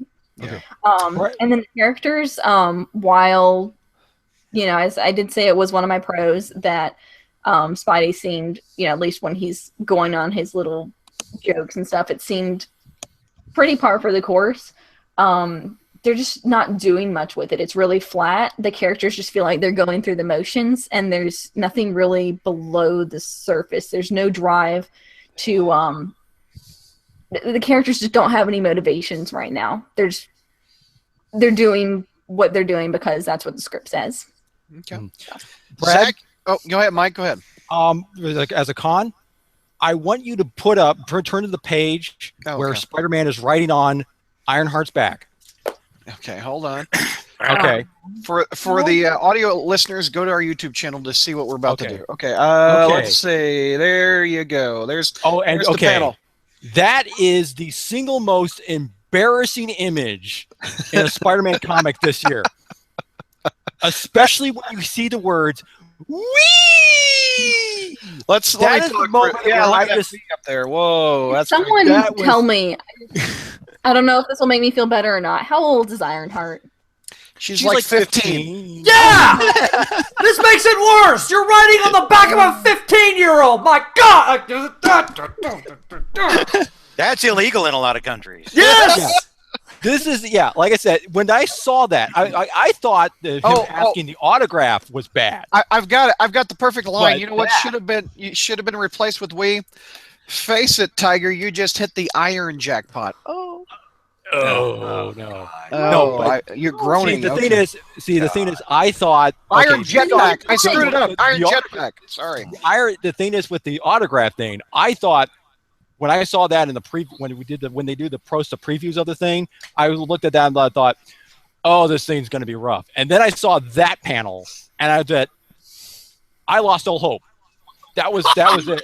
I lost all hope in this series at that moment. Even Obi-Wan can't give you hope on that one. No wonder Ironheart seems so fed up in every scene. From the very get-go, she's just got this grown man sitting, just creeping outside of her house. What's she supposed to do? That's almost as creepy as when he kissed Maddie Franklin. Remember that? Ah! Yeah.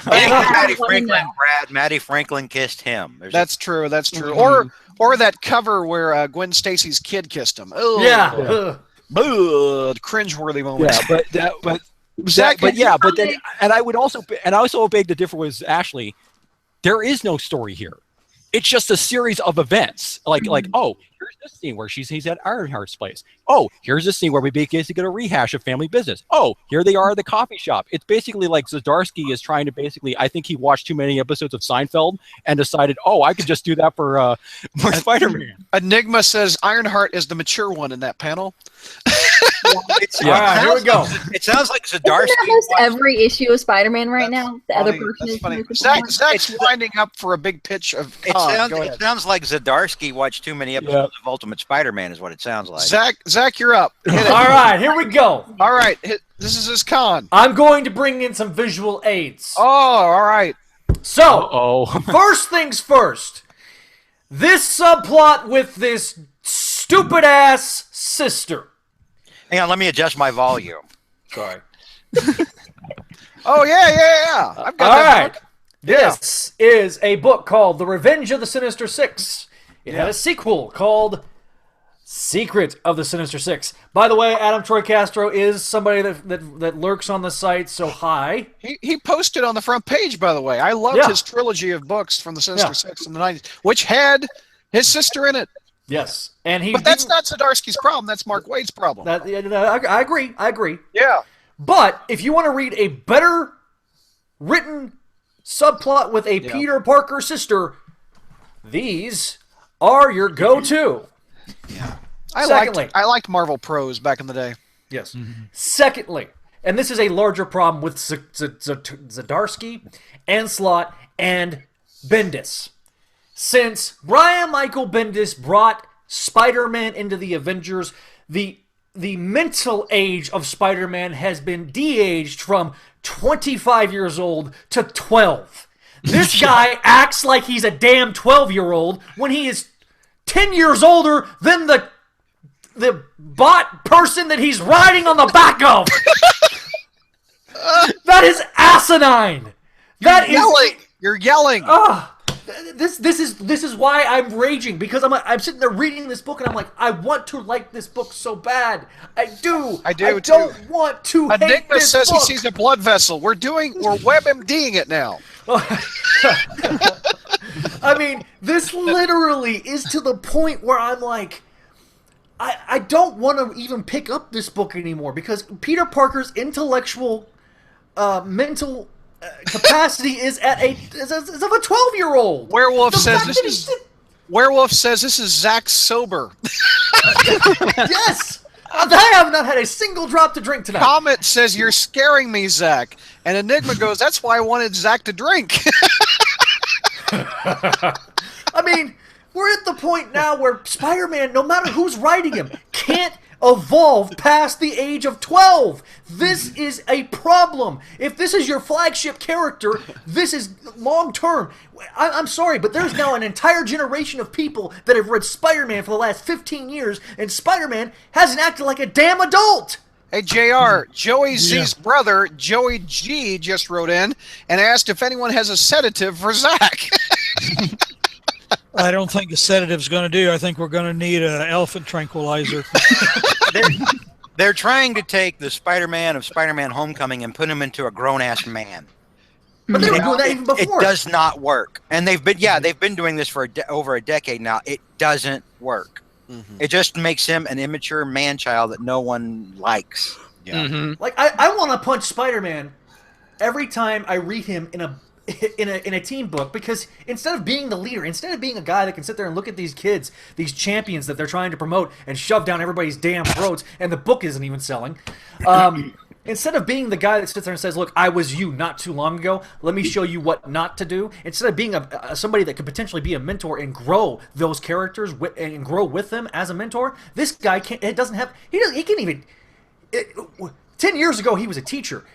You put this character that we're seeing in these two books in a teaching role, he's going to get ran over like a Mack truck. And Brad, as a teacher, you would probably know better than anybody else that somebody needs to be the adult in the room and act like the adult, but it certainly isn't going to be Spider-Man. Well, I think this goes back to this. There's this mindset, I think, in the Marvel offices now, because I think if they could reboot Spider-Man back to a teenager, they would. Because if you've seen in every single media adaptation, they all got this mindset that he has to be like in high school. But since he's a grown man, they figured, well, the next best thing is basically write him as if he still was in high school, even though he's like, close to 30. But but again, when you do that, it just makes him comes across like it makes him kind of less relatable, because he comes off as an immature jackass. Especially in this thing. So, yeah. And trust me, when eventually we do Spire Satellites, not in this particular episode, but in a separate episode, let me tell you, I'm going to rail against that on the Spider-Man book. Mm-hmm. Yeah. Because, damn. Real quick, Werewolf says the con is Brad's jokes. There you go. Actually, I could say that maybe Brad's jokes are actually better than Zdarsky's. That's funny. Real quick, any other cons that we hit? Yeah, George also. No, go to JR, because JR has been. JR hasn't talked. Let's hear JR's con. I just think this whole issue, well, in Zdarsky's first two issues, it's all amateur hour. It's somebody trying to write cool. The idiotic conversations on the front page,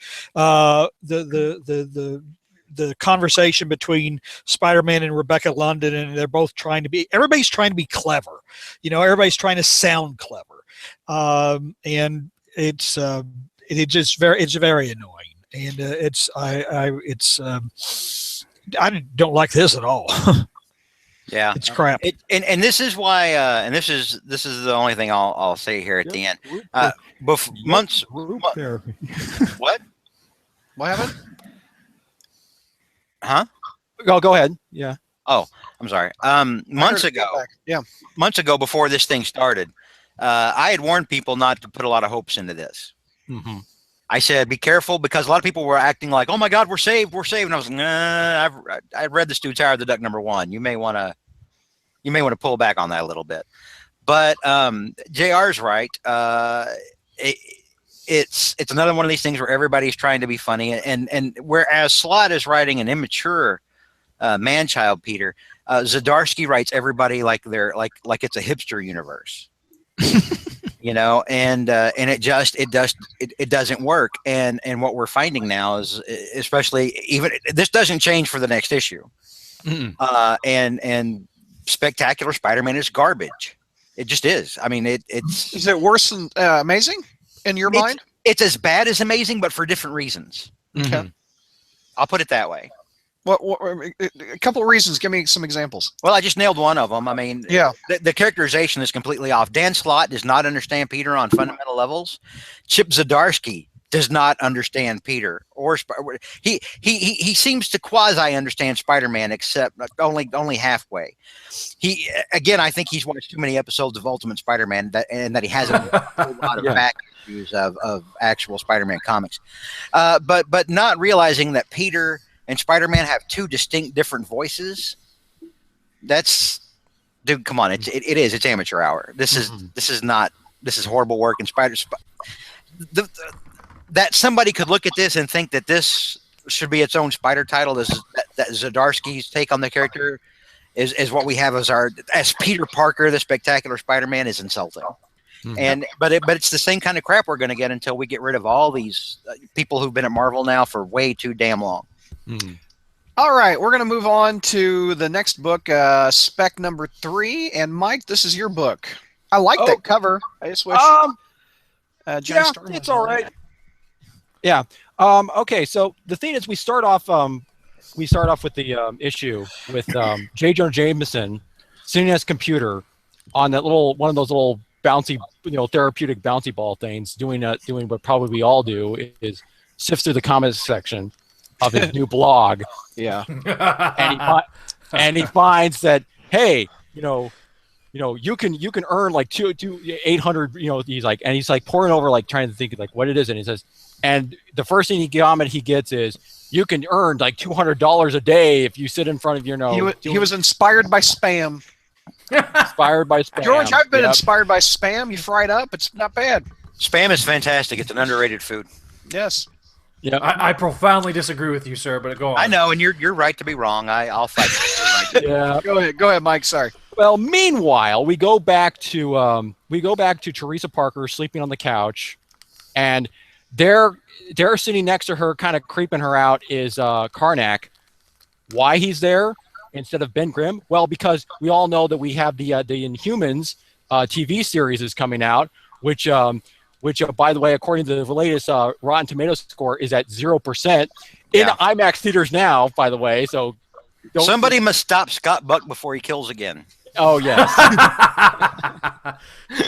But yeah, so Karnak is there, and he's basically just because Johnny basically asked him why he didn't ask Ben Grimm. I don't know, but reasons.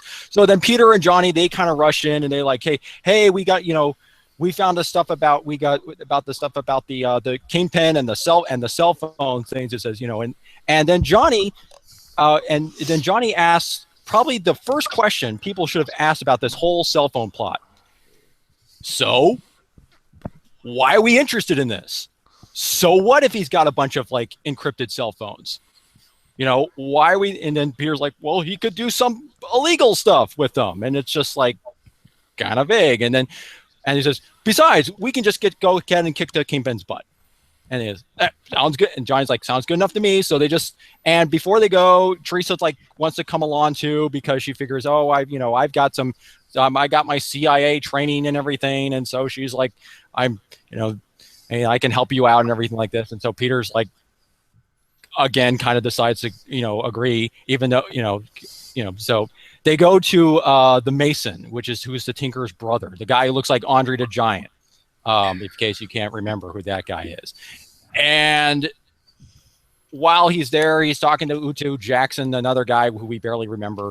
And they're basically then Spidey's just basically recapping what happened in the last 2 issues. And then Teresa Parker puts on this gear that's supposed to be like these kind of, I don't know what kind of costumes, but it's like this leather jacket, like basically the Falcon's like, secondhand clothing. Basically she's got the Falcon wings and she's got 2 pistols and stuff, and her code name's going to be Good Punisher. I thought reasons because she has guns. She's got guns because you would with their taser weapons. Yeah. So they go to the Kingpin. They go to Fisk Tower. I guess that's what it is. And while they're going there, they're basically, they're trying to sneak in. So of course they basically blast the window like for everyone to see pretty much, so that he could with Johnny's with his flame on thing. And while they're doing this, they're being monitored by this guy who looks like one of the CIA spook guy, who's basically just filming the whole thing. So they go inside the Kingpin's penthouse and they're like, okay, well, let's go look for some evidence about these cell phone things. And so the Kingpin, he comes out of the bathroom because I guess he just took but he's no lighter than he was. So he just basically I just took out 10 pounds. At least he is cleanly. He's washing up right there. That's good. He's very sanitary. That is actually would be in character for the Kingpin. I imagine that if he's going to be taking the Kingpin's a germaphobe. I wonder if the Jackal is too. He's a germaphobe. Yeah. Yeah, but yeah, I figure the Kingpin he's got some class there. So he's coming out and he's like, oh, it's and so he's like, oh, well, you guys are trespassing and everything. And so Johnny's like, he gets up in his face and saying like, I'm a cosmic level hero. I fought Galactus and everything. And then Kingpin's like, oh, what are you gonna do? Burn my house or what? And so the Kingpin presses a button on his cane and it turns on the sprinkler system. The fire system, and a bunch of his goons come into the room, and so Johnny and Teresa are fighting them. The Kingpin then decides to go after Spider-Man, and he presses another button on his cane, and it activates a bunch of holograms. So the Kingpin has officially cloned himself, Zach. Yeah. Although, even though it's interesting, Spider-Man, for some reason, even though he should have something that maybe can kind of sense danger and everything. Doesn't quite seem to be working. Also, I would think that the holograms, since they're holograms, he can't tell who's who, even though probably the sprinkled water would be going through the hologram. But that's not how holograms work, Spider-Man. Yeah, well, anyway, Spidey is getting his butt kicked until finally he decides to dig down deep and maybe summon his spider sense so he could actually find the right Kingpin and basically give him a good old whack across the room. So, which he does. And then Spider-Man gets up in Kingpin's face and says, "Oh, I know what you're up to no good. I know you're distributing these encrypted cell phones and everything." And then the Kingpin just goes, "So, I'm selling them to it's a legal enterprise and people like their privacy. I'm selling them at a lucrative profit or everything like this." So he's like, "I'm just a legitimate businessman." Yeah, you can't exactly arrest me for just distributing cell phones. And you don't have any evidence I'm actually doing anything. He's like, and Spider-Man goes, but I know you're up to something bad. He says, and becomes like, yeah, so what are you gonna do about it? You can't. He says, and then he starts recalling, wait, that woman that's with you, who, because Teresa. He says, I remember you're Teresa Parker or Teresa Durant. He says like this, yeah, and then he starts kind of recalling stuff, and then he turns to Spider-Man and says, "Oh, how's Peter Parker these days?" And Peter's like, "Oh no, does he suspect who I am and stuff?" And then as they're kind of talking to the thing, the Tinker comes in, who turns out he's the guy who actually encrypted the Stark phones, and then he starts to, and for some reason he starts basically going into Transformer mech mode, where he has all this stuff pop out of him, and like all these things, and they're ready to attack. And then to bookend the issue, we go back to J. Jonah Jameson, still on his blog, and he gets a phone call from the CIA spook agent who says, "Hey, I've got some information for your blog that's gonna, that you want to get some dirt on Spider-Man. Here it is. Here he is showing him breaking in with a traitor, from the defected from the CIA and everything." And so he said, Jonah's like, "Tell me more," and it says to be continued. What's your grade, sir? My grade is a D+.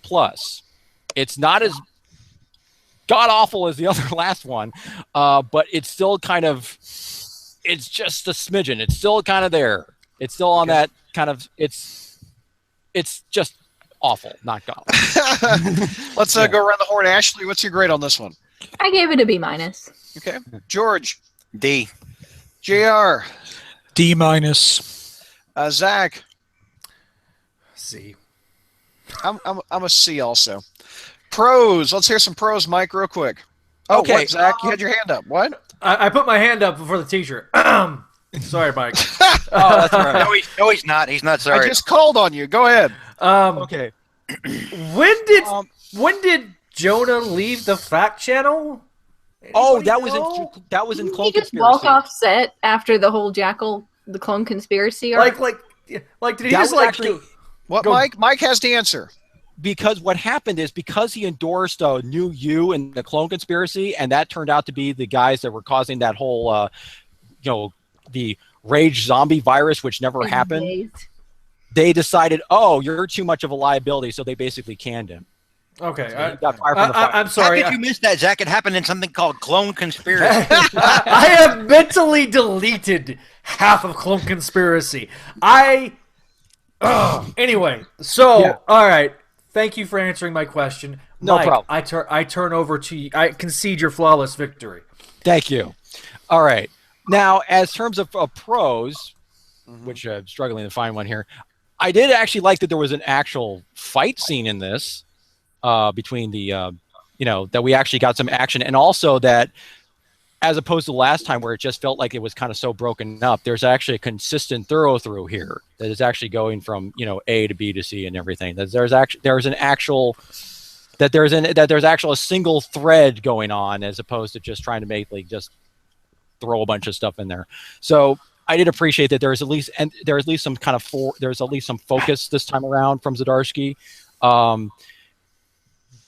I'm not sure, not necessarily it's it's all that great, because I think it's kind of going into the whole, kind of just plot first, character second. But yeah, that's kind of, and also, and I think parts of Adam Gubert's art is okay.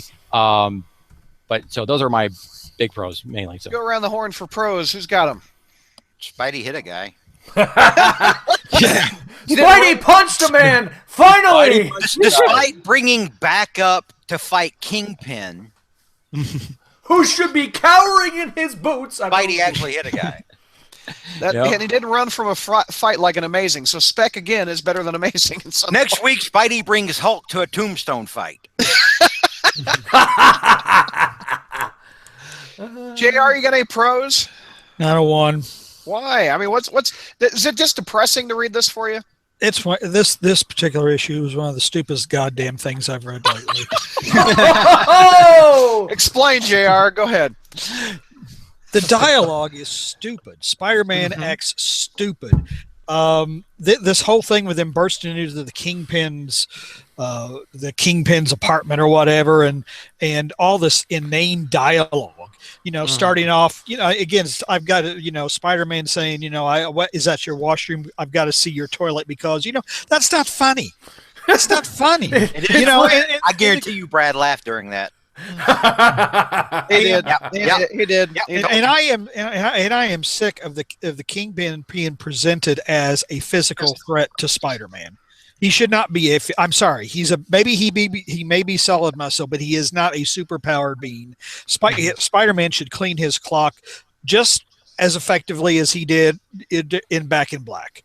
You know, and like Zach was saying, you know, Kingpin, frankly, should be scared to death of this guy, because this guy basically said, if I wanted to kill you, I would. You know, and it's like, but the Kingpin doesn't seem to remember any of this. But anyway, Spider-Man, he talks like a fool during this entire thing. You know, sure, your classic pilfering for cash setup. I'm watching you, Fisk. God, this is idiotic dialogue. Idiotic. Poor JR. I'd give it an F, except it's not on the personally offensive level. Bernardo's pro is JR's answer, and Enigma JR's response is the pro. And Bertoni is hashtagging where is Spencer. Spencer is actually at a party, like like a lot of with other young teenagers. So can he drive yet? Is he 16? No, he's 16, but we're trying to protect the community from him. So he's not driving yet. By the way, Spencer was very good on the last episode. He was universally loved. We've even talked about he's the legacy JR.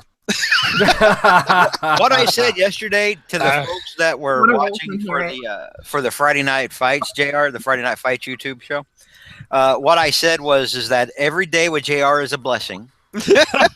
In his advanced age, and we have to start preparing for contingency plans on that dark day when you have to get committed to a home, or for whatever reason shuffle loose the mortal coil. And Spencer's are going to be our go-to. So you know, JR is kind of like our '60s Ditko Aunt May. So he may progressively get younger. I almost spit my drink, Douglas. I almost did.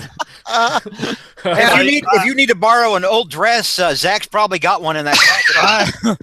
I would imagine we saw him in his closet couple months ago, didn't we? Too old for comics on YouTube says Spencer is ultimate JR.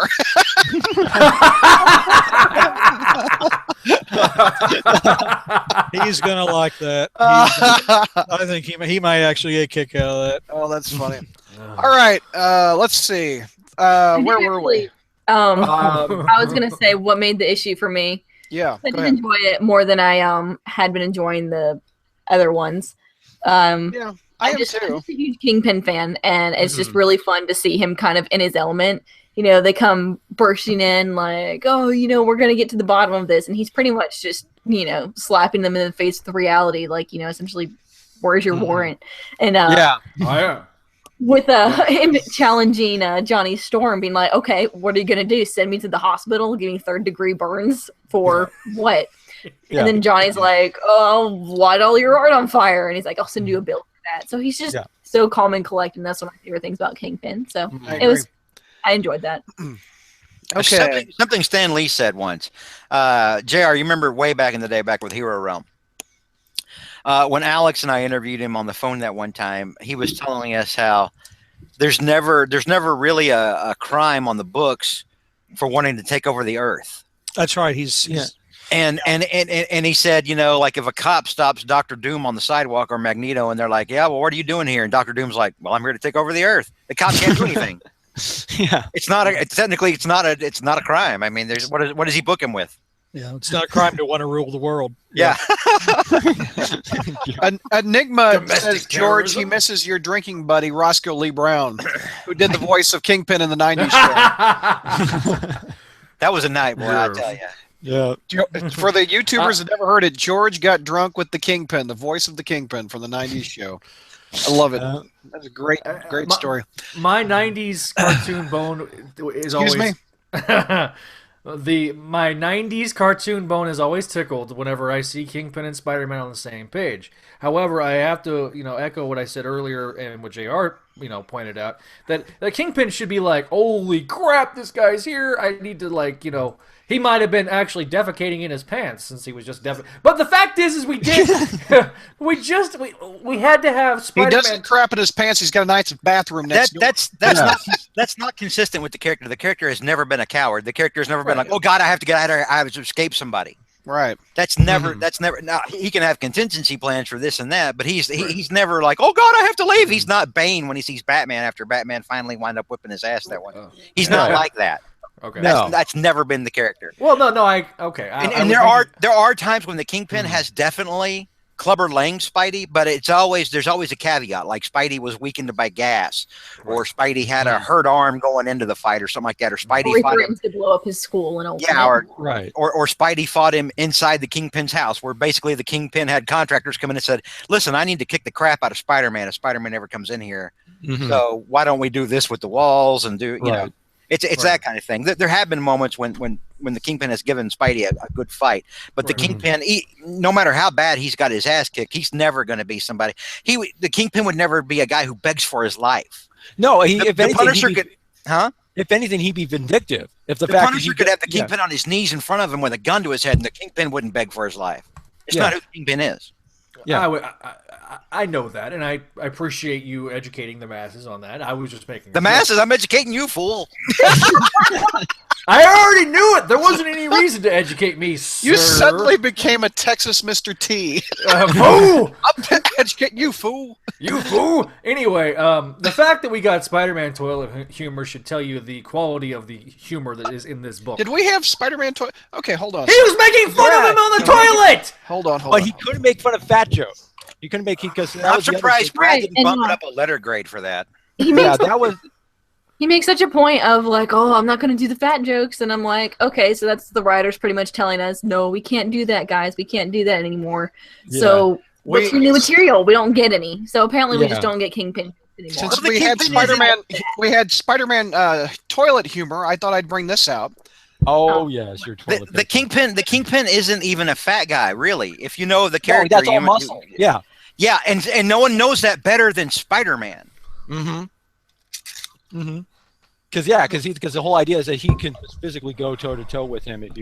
Somebody as strong as Spider-Man too. That's what's supposed to make him. That's what makes him impressive of him. He's also surprisingly quick for being that large. Something that Spider-Man has been surprised by. How quick. I don't think I've ever shown this on the show. This is Spider-Man toilet paper.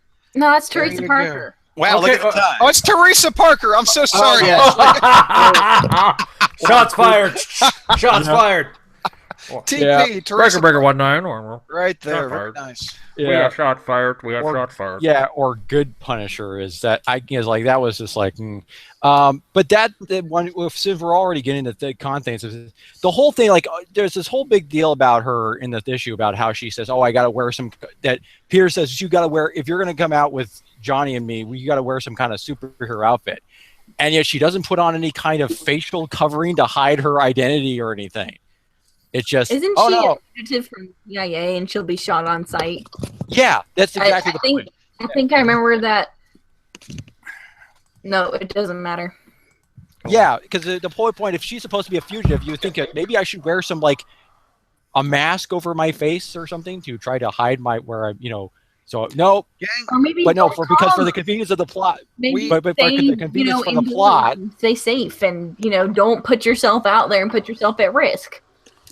Yeah. Real quick, we need to start wrapping this show up.